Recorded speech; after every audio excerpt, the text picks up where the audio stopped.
and welcome to Week 5 of the fantasy football season. I got with me the most diabolical haters this side of the Mississippi. We got the bad Brit, Jack Hawkins, the heartbreaker, Nick Romeo, glorious Gil Benhamu, and I am Carlos Ortiz. That is Carlos with a K. Gentlemen, can I get a woo? Woo! We are the Four Horsemen, and you can follow us / subscribe to us on our Instagram and YouTube channel at Four Horsemen Fantasy. Guys, first of all, how the hell are you? Had a decent week, honestly. Like Chargers big dub Monday night. You know what it is. Can't say anymore. Got no complaints. Got a nice win in my money league. Doing pretty good. Saquon with an awesome game to finish it up in overtime. So can't be happier. Yeah, I'm doing okay. I'm hanging in. I've had a couple of rough leagues, but the main thing is I'm 4-0 in R1 now. So. I think I can't really complain. I feel like everybody at one point or another, between the four of us, needs a therapy session. I'm going to plug it in every week we get the chance. Washington. Oh, God. Yeah, I think that's another thing as well. I was like the only one in my league, in my Pick'em league, who picked the Falcons at plus 1.5. And they were down 2.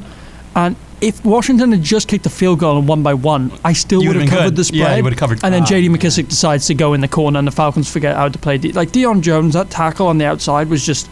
I didn't realize the Falcons could play defense. I know. Well, I didn't know the Falcons could play. Period. Anyway, let's move on. Well, it was certainly an interesting week in the fantasy world as well as the real life NFL world. So we wanted to quickly recap some winners and losers for you fantasyites out there.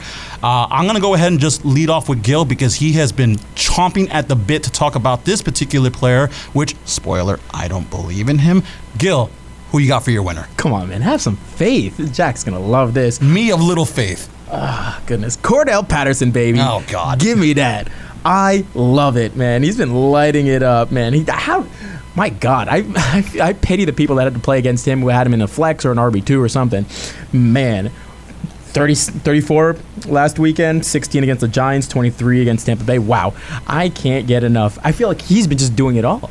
And it's so frustrating because some Yahoo is gonna have him set in one position, or it's gonna be like a Taysom Hill situation for ESPN like last season when they had him listed as a tight end even though he was clearly a quarterback, where they'll just have him as the running back or the wide receiver, where it's not like fantasy basketball. You gotta actually put him in one position. But which position is that? Yes.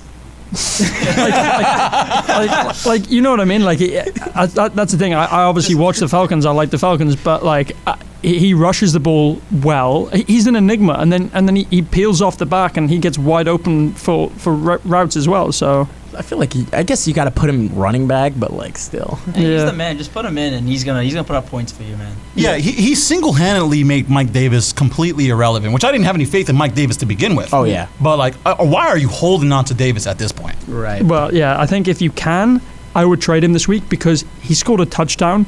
Guys, if you've got someone out there, you add him into a trade, like a 2-for-1 or something, and you can get something out of it, absolutely do that, I would say. I just need to add that I was so excited about Cordell Patterson that I forgot to mention an honorable mention, which was from my Chargers, Austin Eckler, who had a fantastic game on Monday.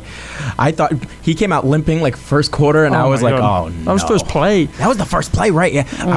I was like, oh, no, please, no, don't do this to me right now. I was so worried to draft him start off the season, and now it's he's got top 5 back potential in the to league hit right 20 now. every game. It's insane what he's doing. Because his pass catching is just so efficient. Yeah. And it's probably... He looked explosive last night as well. Probably that's easily a top 10 offense in the NFL. Oh, absolutely. Absolutely, yeah. So I'm going to get into my pick here. That's Deebo Samuel of the San Francisco 49ers wide receiver. He had 12 targets this week, 8 receptions, 156 yards, and 2 touchdowns. That put him at 35.7 fantasy points. Now, I hope people didn't bench him this week because I know he had a pretty poor outing last week with only 10.2 points.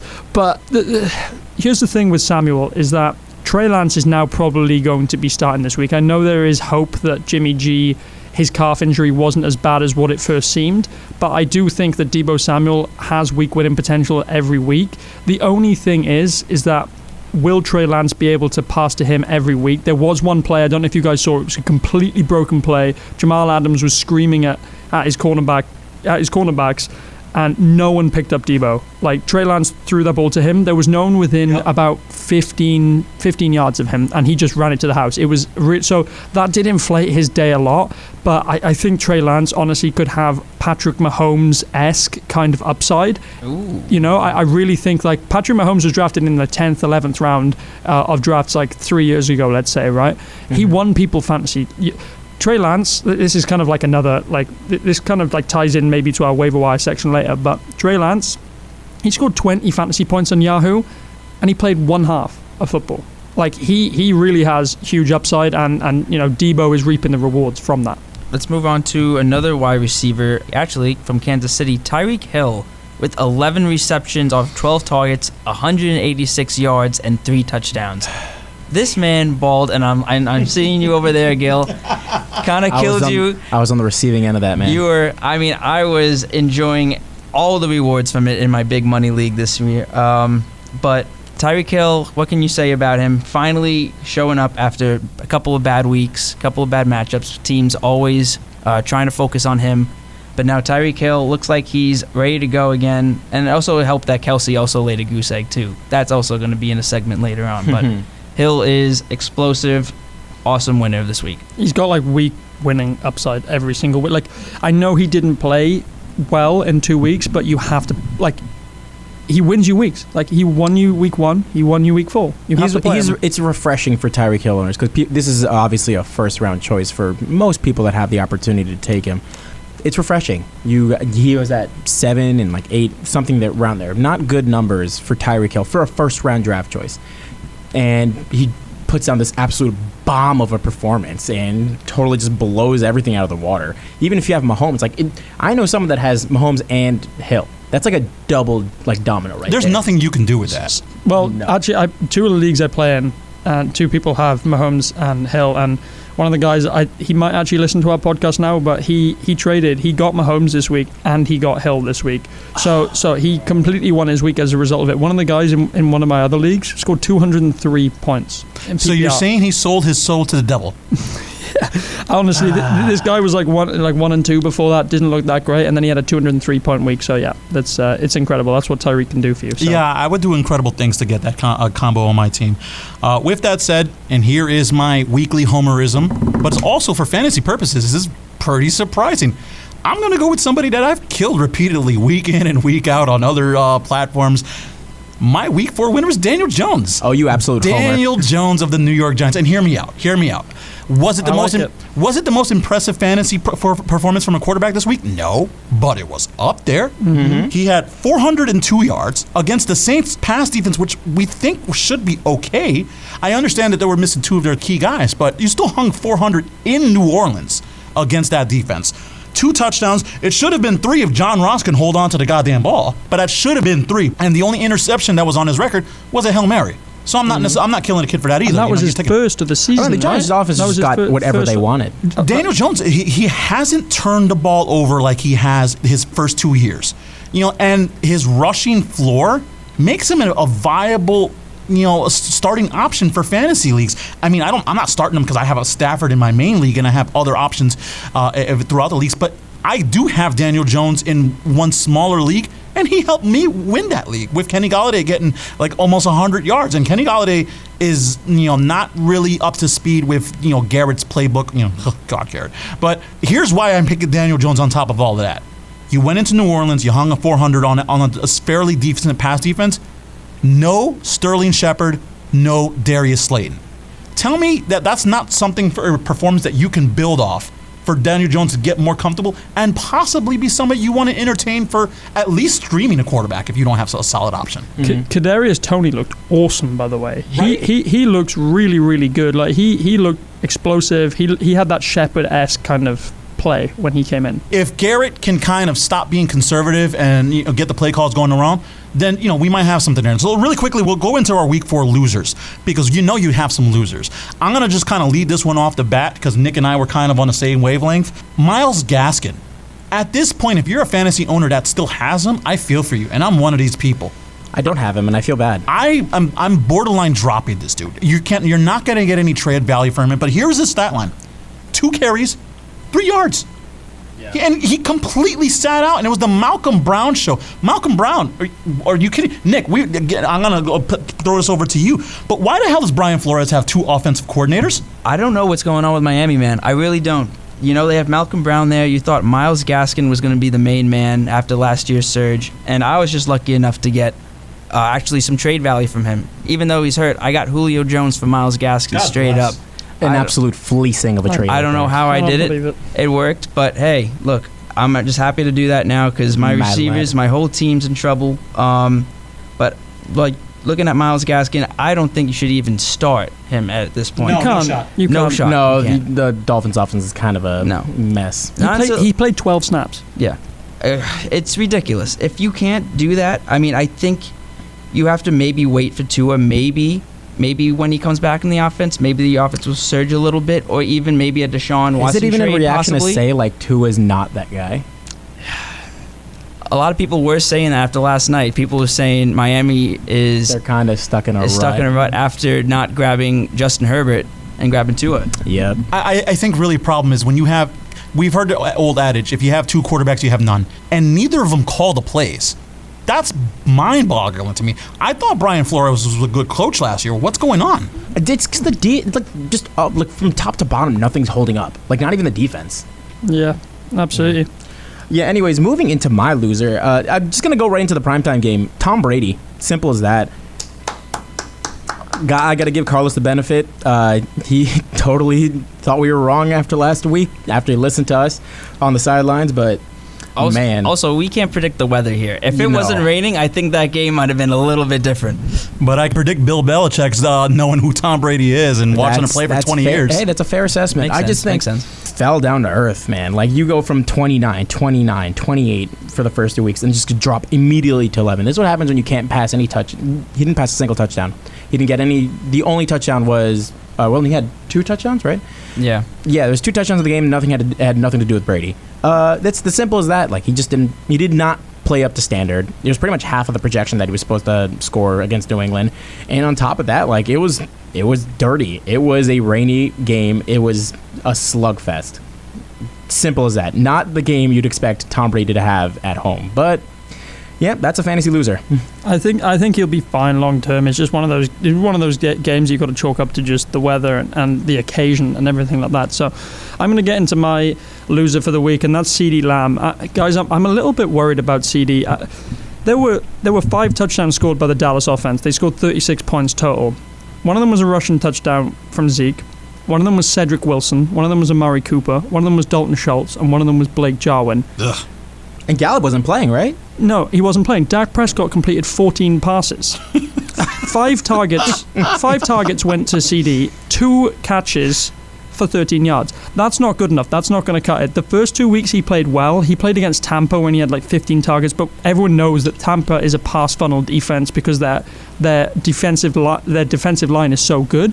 So one thing I will say about this though is I've gone through and I've looked at the schedule for Dallas going forward, and after their bye in week 7, they play Minnesota, they play Denver, they play Atlanta, they play Kansas City, and then at the end of the season, they play Washington twice, they play the Giants, and they play Arizona. They have a really good playoff schedule. If you're a 4-0 team and you can maybe give up a little bit of capital to get CeeDee Lamb, I would absolutely do it because he looks like he's got a really good schedule in that at the end of the season, and I think he could be a really good asset to pick up, although this week did not look good, and if most people drafted him in the 3rd round, they're not feeling great. So yeah, listen, even at 3-1, I'm going to go ahead and try to buy low on him. I mean, buy low as you can with CeeDee Lamb. So that was our week 4 recap of winners and losers. If you had the winners, God bless, you won your matchup. If you had the losers, well, sometimes people get lucky.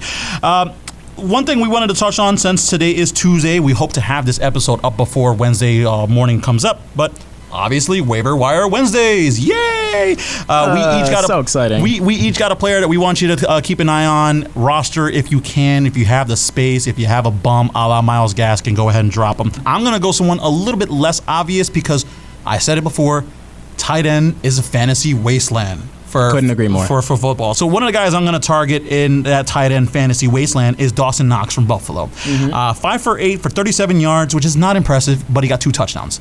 And if you're in desperate need of a tight end, which is everybody outside of the big three, you'll take 2 touchdowns, with the promise of hopefully maybe having a, decent floor week in and week out. Is he someone that I'm going to bank on long term? No, but he's getting a lot of looks in the red zone. Cole Beasley looks like he's taking a step back, and Buffalo's playing Kansas City this week. So it's worth a shot if you're streaming tight ends or if you need a little bolster over there. Dawson Knox is someone I'm going to go ahead and look at. He scored touchdowns in 3 weeks in a row as well. So. He's been an end zone target, and I think that's great. Moving into running backs, it's pretty obvious. Damian Williams with the Bears is going to probably be snatched up immediately. Simple as that. We just found out David Montgomery's going to be out for 4 to 5 weeks. Unfortunate for me because he was my RB2, and I'm feeling the pain right now. It's so simple. Snatch this man. He might suck because the Bears' offense is just an absolute mess. However, it's worth taking the chance, just given how often they're going to end up running the ball, and Matt Nagy does not know what he's doing. So, just take Damian Williams, take the chance. If he doesn't pan out, then it's not meant to be, obviously. Just drop him. Yeah, just drop him. That's the point of a waiver anyway, right? Take the chance. Anyways. He's a starting running back. Yeah. I'm actually going on the quarterback side for the waiver wire pickups. I'm going Sam Darnold for the Carolina Panthers, the leading rusher of the NFL, by the way. God, guys. I hate that stat. It's insane. And for people that just picked up Chuba last week, you would think, oh, he's going to be a great pickup. Well, McCaffrey out, but Sam Darnold's stealing everything from him. And honestly, why not grab him? He has over 20 points in each four of the weeks and 300 yards passing the last 3 weeks. He is a machine, owned in 27% of leagues, 73% available for you. Go grab him if you need someone, especially with bye weeks coming up for quarterbacks. Yeah, Sam Darnold looks absolutely great. He actually, it's the Adam Gase effect. You leave Adam Gase, you do well. It's as simple as that. He's one of the worst coaches ever. So it's just leave the Jets in general, but you get the idea. I'm going to go back to the running back position here, and I'm going to talk about Samaje Perine of the Cincinnati Bengals. So we just got word that Joe Mixon is week to week with a knee injury. He's had these before, and it's kept him out. Now, everyone knows the story with Joe Mixon. There's a lot of people who get frustrated with it, but we all know if you draft Joe Mixon, he's going to miss a few weeks of the season.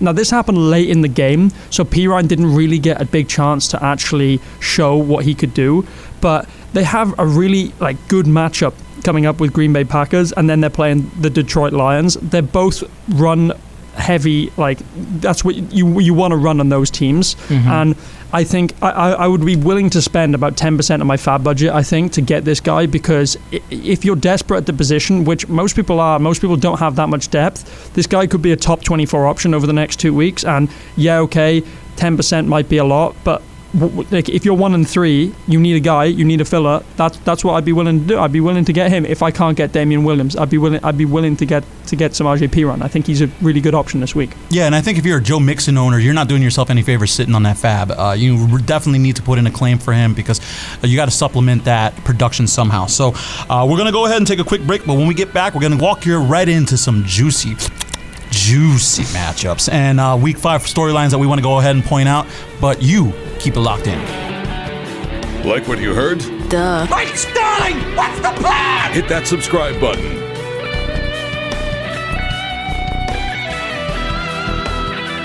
Now back to the show. And at this point, I don't have to say that we're back because I know you kept it locked in. You didn't go anywhere. Why would you? You're back at the Fantasy 4 Horsemen podcast. We really appreciate you listening. So we wanted to touch up on some juicy mashups, and maybe I should try to say in the word matchups. That's a drop. Mashups? Mashups. I mean, they're going to be mashups as well. Yeah, no, listen, we got to have juicy. a drop a week, so that one's mine, especially since I cut Nick's. I like Hines oh, God. One thing I want to just touch on really quickly, it's not really a matchup. Ryan Tannehill, are we dropping this guy yet? I don't feel too good about him. He's the kind of quarterback you need if you don't have one, because if you could do better. I drafted him in one of my leagues, and I've held on to him for 4 weeks now, and I don't know what to do. Do I maybe pick up Trey Lance instead of, pick up Trey Lance and hope that he plays well against the Arizona Cardinals? Do I pick up a Daniel Jones and drop Tannehill? You could do 10 times better than Tannehill. That's but this is the thing. With A.J. Brown and Julio Jones back, I don't know whether that's something I want to do. You could probably pick up a Matt Ryan, your boy, for the Jets this week in London. I'm okay. He had 3 picks against the Bucks and still put up like a 19-point game, which I don't understand. Matt Ryan, absolutely. widely available. I'm okay. Thank you. He did look a lot better this week. I will say that, but I mean they lost, so what can I say? Yeah, I mean the score wasn't as bad as people think it was 30-34. You showed up at least. Ugh. Gilly, I know you're hearing from us, but we want to hear from you. We know Gil got a nice little question and comment from our fans here. So Gil, go ahead and shoot it off. Who it is and what do they want? So we got a lineup suggestion from our friend Jordan. First off, thanks Jordan for bringing us a question. This was great. If you want to ask questions, we're probably going to do a couple more of these as we record each time. Follow us on Instagram at 4 Horsemen of Fantasy. So our friend Jordan here asked, would you start Tyler Boyd or Cole Beasley? Boyd going against the Packers and Beasley going against the Chiefs. I'm going Tyler Boyd. I gotta go Boyd as well. I think he's the most consistent guy, and with all the receivers on the Bills, Cole Beasley could have a week like he had last week. Bees might take a backseat. The only concern I have for Boyd is if T. Higgins does come back this week, we don't know what's going to happen. I'm taking Beasley personally.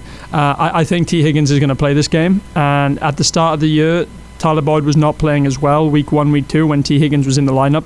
That is Joe Burrow's guy. I mean, outside of Jamar Chase, arguably, but I personally think Cole Beasley he's a PPR machine. Like it depends on what the league format is. I don't think he gave that right, but I think if it's a PPR or you're awarded for receptions, I think Cole Beasley's a guy. Yeah, he didn't have the best week this week, but I don't envision Dawson Knox scoring 2 touchdowns a week. Like I know he's a good player, and I know Emmanuel Sanders is getting his, and so will Stephon Diggs. But Cole Beasley is a consistent option, so I'm taking him. I think I just gotta stick with Boyd. I think he just got the better upside given this matchup and everything like that. Obviously, the Chiefs have a terrible defense, but I think Boyd has a lot more opportunity. Moving into my juicy matchups, though, I'm just going to rapid fire these. Let me also clear this up a la week 2. These are not savories versus unsavories. I will not sit some that you will hear from me, but these are matchups that I like. That has nothing to do if I'm going to start or sit them. So let me get started by saying, this is going to be funny. Deontay Johnson versus Denver. Listen, if this last week's game with the Broncos taught us anything, is that the Broncos can get beaten through the air easily. If Lamar Jackson can throw against the Broncos, I think Ben Roethlisberger might be able to do it. I think Denver's just got. I think they're finally going to get exposed. That was the most fraudulent 3-0 start. Of course, we knew that. I can see in a long time. The Giants, they beat the Giants, and I'm a homer, but the Giants are terrible. Right. The Giants, the Jets, and. Oh, Jaguars. God. The Jaguars. It was the Jaguars. Oh, my God, Urban Meyer. I want to touch that in a little bit. I know he wants to touch something else, but I want to touch that story. We'll stop it right there. I want to touch that story. Anyways, moving on. This is a pretty easy one, staying in the north. Devontae Adams against the Bengals. Listen, there's no way in hell you're sitting Devontae Adams. Let's make that very clear. However, Devontae Adams is going to get all that he wants, everything he wants against Cincinnati. I don't see I don't even see a wall stopping this man from getting his numbers this week. He did have a pretty decent showing last week against the Steelers. I think it was about 12 points, and he pretty much just got most of the first down conversions. So they were all 10-yard receptions. They came in chunks. This is going to be a good bounce-back game. The entire Packers offense is pretty much going to get whatever they want. If the game script remains positive, or if Joe Burrow keeps it close, I could see the Packers offense is in a position where despite constantly running the ball in a positive game script, they're still going to feed Devontae Adams. Moving on to that, I'm going to be so honest. The entire Rams offense is going to get everything against Seattle. That's going to be a fun matchup right there. That's a good Thursday night game. Yeah. And I'll close mine off with Singletary against the Chiefs. Chiefs have the worst, a terrible defense. I can't stress enough. This is a defense that can cost the Chiefs games. The Chiefs can only win by scoring 40 points. Can I ask you something? I don't understand why Kansas City are 3.5 point favorites in this game. I personally think the Bills are going to win that game outright. I agree with you. Yeah, I don't know what the money line stat is, but I want it. It's in Arrowhead. But I want it. So that at that point, you get 3 points typically for home field advantage.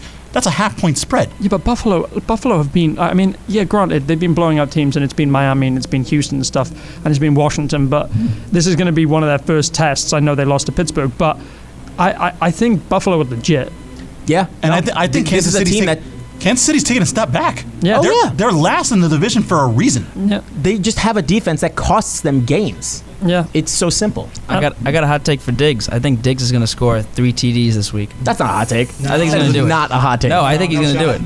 You don't think he doesn't You do it? don't believe it, Carlos? I think that is a hot take. I mean, I think it's a hot take because I don't think it's going to happen. 3 TDs. I feel like that is a hot take. Three touchdowns is a lot for anybody in any given game. Listen, Not everyone's Cordarrelle Patterson. Yeah, right. I mean, if you put the over-under on 1.5, I think that's fair. I would go over. I'd say 2. I can see 2 out of it. 3, I don't know, man. My boy Dawson Knox is coming out, man. You got to listen to the waiver wire segment. I see. I would not put it past Diggs to score 3 on this one, just because nobody's gonna check any of these options. If the number one option for the Bills is gonna be open every time, I don't see why Josh Allen wouldn't hit him. Yeah, absolutely. Yeah. I think one of my kind of hot takes this week is the line. The Jaguars are playing the Titans in Jacksonville, and Titans are favored by 7.5 points. I actually think the Jaguars win outright. Like I think they cover, and I think they beat the Titans outright. Now this is obviously I think AJ Brown and Julio aren't going to play, but I think if that happens, the Titans did not look good against the Jets.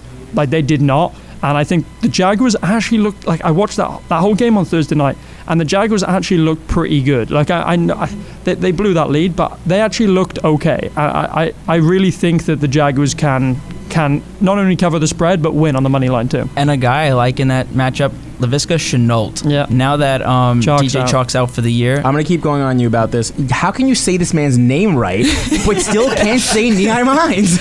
You just said it wrong as well. Is it not? I've heard them saying on TV Nyheim Hines or it's Nyheim Hines. I don't care. Whatever Nick said. I know it's not Niehammer. Niehammer isn't the way to go.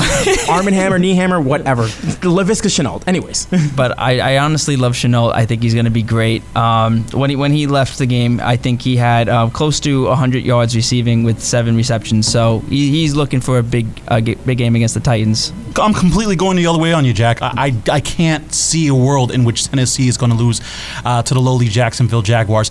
And it's not because I think Tennessee's are world beaters by any points. Hopefully A.J. Brown and Julio Jones are healthy. But I think Urban Meyer's a terrible coach. I agree. He's already 1 foot out of the door. Over-under on 16 games that Urban Meyer's going to finish the rest of the season. Do we know how long they signed him for? I don't know what his contract is, but you want a hot take? And this is, I don't even know if it's that hot.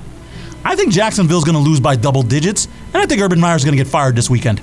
I wouldn't put it out of the realm of possibility. I don't think Shad Khan has any tolerance for the BS that Urban Meyer's bringing to the program. That's a lukewarm take. Like, it could be a hot take, but I would give it the lukewarm treatment. I think Tennessee's going to smoke him. Oh yeah. I love how Urban Meyer held up his hands and was like, "I'm sorry, guys. I know, I distracted the team." Why don't you just talk about the way you are coaching the team? You were a distraction. I don't care if little honeys in Ohio want to grind up on you. Hey, you still got it. So I'm not mad at that. But I'm more disgusted with what I see on the field. You let Zach Taylor outcoach you. I know that we're talking about Urban Meyer here. I know that he has not done well so far, but Jacksonville gave him the reins on a number 1 overall pick and 2 picks in the first round. I don't think they give up on him after 5 games. They knew this was going to be rough. I know it's not been great, but I just cannot envision them giving that up after 5 games. Give it to Urban Meyer messing up another tight end. Yeah. Oh no! Okay. God damn it! All right, I quit. I'm done. A guy take the headset. A guy I think has matchup winning, week winning upside this week is Dalvin Cook. He disappointed people this week. He could have been in our losers category. He did not play well. Yeah. He came off the field. Madison came on. I think his health is a problem. I think his health is a problem, but he's not questionable this week. He's practicing. He's looking good, and they're playing the Detroit Lions. I think Dalvin Cook puts up one of his classic 40-point games, like a 35, 40-pointer, has 2 touchdowns, breaks off a big run, and then owners are like, this is why I drafted him 2nd overall. I think Dalvin Cook wins people weeks this week. Don't go trading him away on a bad game, and the fact that he sat another one, people might be asking trades for you now, but definitely play Dalvin Cook this week and hold on to him. Yeah, from your lips to God's ears, because I got him in my main league. I think Dalvin Cook is certainly going to be a solid start. I'm a little worried that Minnesota is going to be up early, so that Dalvin Cook will probably take the foot off the gas in the second half. Maybe. But if he's healthy, yeah, I'm definitely envisioning double-digit points. Absolutely. Yeah. One thing, I'm sorry, Jack. One thing I do want to caution people really quickly. Speaking of Minnesota, if you're looking at waiver wires and you're going to go ahead and stream defenses, Minnesota versus Detroit is a trap. Minnesota's defense is terrible. Do not look at that matchup and think it's attractive. Let's also add that the Detroit Lions offense is okay. Like, they will put points on the board, the exception of last week because they decided to go on every fourth down imaginable and not score a point until like the third quarter. And I went against the Bears defense, and it was just not going well for me. But anyways, yeah. When you have Hawkinson and you have Jamal Williams and DeAndre Swift, that's your whole offense for the Lions. And Cephas is playing well, too. Cephas has been playing really well. What Jared Goff about has some Khalif connections. Raymond? 2 touchdowns this week. Oh, this is true. On 3 catches. On On 3 catches. I have a question. I hate that kind of volatility. Yeah, I'm not touching that. I wouldn't touch it. I know. I'm joking, guys. Come on, seriously. Joe no, better. he was dead serious. Everybody, I'm pointing. No, this Since man did when not. did you guys take me that seriously? Okay, I have a question for you guys because I want a little bit of help in our league, and I'm playing against Carlos, so I want unbiased.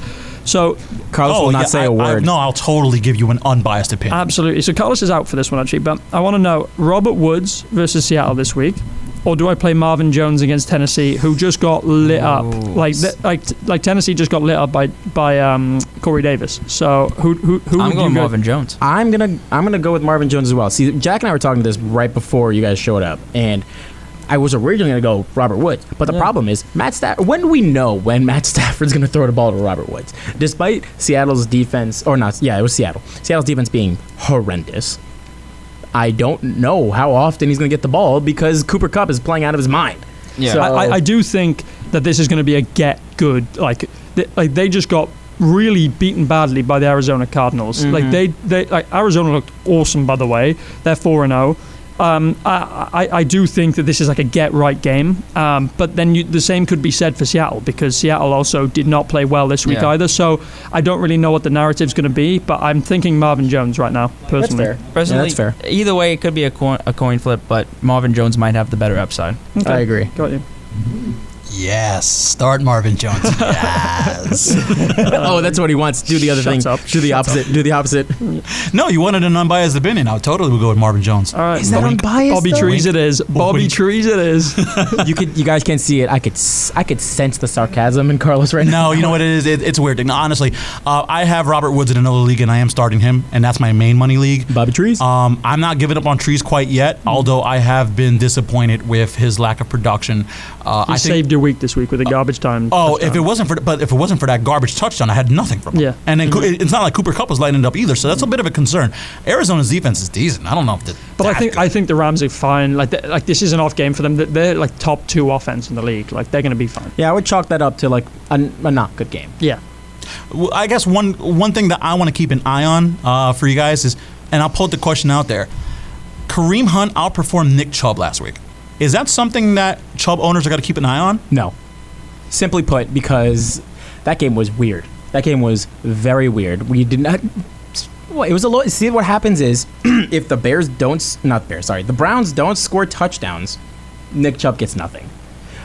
Up until now, Nick Chubb's game was predicated on getting those touchdowns, and he didn't get them. I mean, Chubb still put up a 100-yard performance. That's the thing. The fact of the matter Yeah. is Kareem Hunt got the touchdown, and the week before, I will say, Kareem Hunt looked absolutely outstanding against Chicago. He looked really, really good. He put up 27.5 fantasy points in PPR settings. So I'm not worried about Chubb because of, again, the week winning upside that he has. He has such explosiveness that I think he's going to be fine. He's going to get the touchdown. We need to recognize that also for Chubb is, despite him getting outperformed by Kareem Hunt, he still has one of the safer floors in the league. And can we also talk about how the Browns' offense has looked worse with OBJ on the field? Baker looked awful. I don't know. I don't know that what game it was is. going on. I don't know what the problem is. I feel like either defenses now know how to prepare when there's one clear-cut receiver, and they're not going to run, and they don't have to, like, I guess, stack the box. But like, I don't know. I think it's a little odd because I feel like, and Odell Beckham is a great wide receiver, but I feel like you almost have to force getting him involved. You know, getting some volume, getting some targets, that it almost takes away from Stefanski's game plan. Try to evenly distribute the ball, letting Chubb and Hunt set the tone, get their pace. It's like forcing Beckham kind of throws the entire offense off the whack. But also, I just don't think Baker's all that good. It's one of the more balanced teams, top to bottom, the Browns. So you would expect this to work. The problem is, like you said, Baker's okay. He's bang average. Yeah, he's all right. This is his year to prove it. And I will say, Odell Beckham's week would have been way different had Baker hit him when he was wide open. For sure. I mean, to be fair, he had a pretty decent week the week prior, too. He did. He looked really good in week 1. I thought this was going to be a really good game for him, but Baker looked awful. Like, he did not look good. He did not play well, and he missed a couple of really open receivers, so that is a concern. Speaking of missing open receivers, Brady not looking too good, against the Patriots. I don't know if that's all a Bill Belichick thing or if it's Father Time finally starting to show his hands. I'm chalking it up to the weather. But I'll tell you right now, the picks that you guys had about Brady having 4 to 5 touchdowns against the Patriots, keep that energy this week because they're playing the Dolphins. Brady's going to have a get-right spot big time this week. No, if he like legit does not play well against the Dolphins, I would have concerns. I just have one final question just for like everybody here. Because we don't know what's going to go on with the 49ers heading into this week, heading against Arizona. But if Trey Lance is the starting quarterback and Jimmy Garoppolo sits, would you consider starting him? Absolutely 110%, not even thinking about it. I think you have to. Yeah. Jimmy G is not playing this week, guys. I'm going to break this news now because they're bye weeks in week 6. Why would you bring him back in week 5? And then have the bye week next week. Risk him getting hurt. Yeah. Trey Lance, I told you, he scored 20 points in that week, and he looked absolutely great. Like, did you guys see that play where it was like 4th and 10, I think, and he scrambled? That's something Jimmy G he'd throw the ball away in that situation. Well, because Garoppolo's just a low ceiling pocket passer. That's it. Exactly, but that's what Trey Lance gives you. Trey Lance has Lamar Jackson upside in terms of rushing, and he has an absolute cannon of an arm. Yeah, it needs to be a little bit more accurate, but I think Trey Lance could potentially win people weeks this week. Absolutely. Yeah, I think that's an easy one for me. If you haven't stashed Trey Lance at this point, you certainly might want to consider. I don't have a second quarterback in most leagues. I'm considering picking up Trey Lance just to hold on to it. I drafted him all 3 leagues. I dropped him in a couple because I was having bad, and I had to go and pick up other players. But I'm going to try and put in a couple of waiver claims and bids this week, definitely. So, yeah. Yeah, I like it a lot. Well, speaking of liking it a lot, we know you like this. We are the 4 Horsemen for Glorious Gil Benhamu, for the Heartbreak Nick Romeo, and the Bad Brit Jack Hopkins. I am Carlos Ortiz, and that is Carlos with a K. 4 Horsemen out. If you haven't subscribed already, do it now. That is Carlos with a I can't even do my own intro right.